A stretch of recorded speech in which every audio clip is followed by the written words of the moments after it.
Je lis du livre de Daniel, chapitre 3, au verset 27, ce qui suit.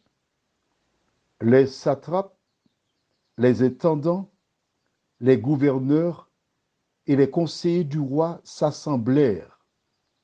Ils virent que le feu n'avait eu aucun pouvoir sur le corps de ces hommes, que les cheveux de leur tête n'avaient pas été brûlés, que leurs caleçons n'étaient point endommagés et que l'odeur du feu ne les avait pas atteints. Prions. Seigneur, nous allons lire et étudier ce verset.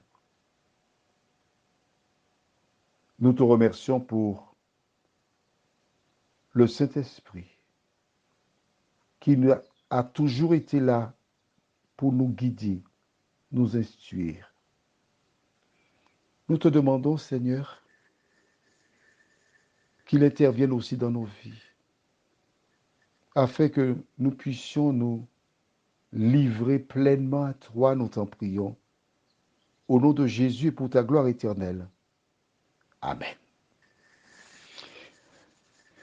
On va faire marche arrière.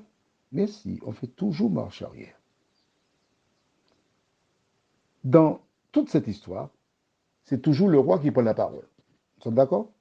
Lisons verset 24.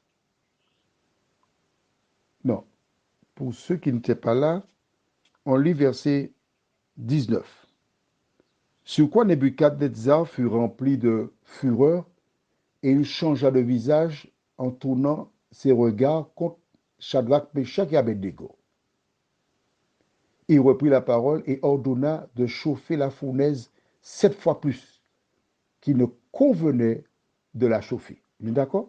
Donc c'est lui qui est, comme on dit aux Antilles, l'acteur principal, le maître-pièce.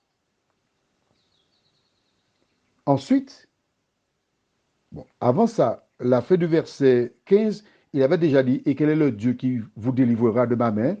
On est d'accord? Bien. Verset 24. Alors le roi Nebuchadnezzar fut effrayé et se leva précipitamment. Il prit la parole et dit à ses conseillers, n'avons-nous pas jeté au milieu du feu 3 hommes liés? Il a peur. C'est à ce moment qu'il demande aux conseillers, est-ce que c'est bien ce qu'il a fait? Pourtant, il n'est pas passé à Saint-Pierre, ni à Rivière-Pilote, ni à Sainte-Marie. Pour ceux qui sont des Antilles ou de la Martinique précisément, ces 3 endroits-là et ailleurs, il y a des distilleries. Il n'a pas bu, en un mot. Mais il a un trouble de la vision, il voit 4. C'est lui ensuite, verset 26 au début. Ensuite, Nebuchadnezzar s'approcha de l'entrée de la fournaise ardente et prenant la parole, il dit, Shadrach, Meshach et Abednego, serviteurs du Dieu suprême, sortez, venez. C'est lui qui dit à ces 3 jeunes gens de sortir. Nous sommes d'accord? Le verset du jour commence par les satrapes, les intendants, les gouverneurs et les conseillers du roi s'assemblèrent. Ils virent que le feu. Où était le roi? Où était le roi? Explique-moi ça. Pourquoi l'acteur principal qui jusqu'à présent a mené les débats, quand ces 3 jeunes gens sortent, il a disparu. Il a disparu. Ce sont les autres qui s'approchent de lui. Il avait peur de Shadrach, Meshach et Abednego. Il ne pouvait pas rester en contact avec eux. Par sa question, quel est le Dieu qui vous délivrera de ma main? Ayant été en contact avec Dieu dans le feu, la lumière qui émanait du corps de Dieu resplendissait sur Shadrach, Meshach et Abednego, et Nebuchadnezzar ne pouvait pas supporter la clarté. Il a dû reculer. Et que font ces gens? La Bible dit, ils virent que le feu n'avait pas eu aucun pouvoir sur leur corps. Donc, ils inspectaient le corps. Leurs cheveux de leur tête n'avaient pas été brûlés. Ils vont jusqu'à toucher. que leur caleçon n'était point endommagé. Oh, la honte! Ils ont soulevé publiquement les vêtements de Shadrach, Meshach et Abednego pour regarder les caleçons jusque-là pour voir s'il n'avait pas été brûlé quelque part. Ils ont senti leur peau pour voir s'il y avait une odeur. Aucune odeur de feu.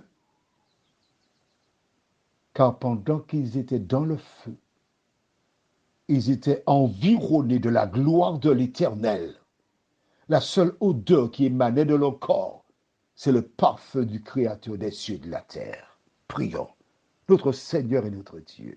Oh, qu'est-ce que tu es bon, Seigneur. Qu'est-ce que tu es bon pour ceux qui se confient en toi, pour ceux qui sont maltraités, pour ceux qui sont rejetés, pour ceux qui sont dénigrés, pour ceux qui sont jetés entre les mains des lions, des loups.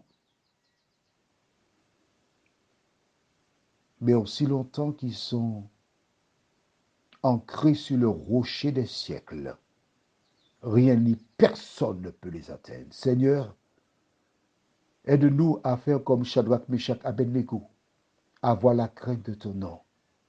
Au nom de Jésus, pour ta gloire éternelle. Amen. Je te souhaite une bonne nuit.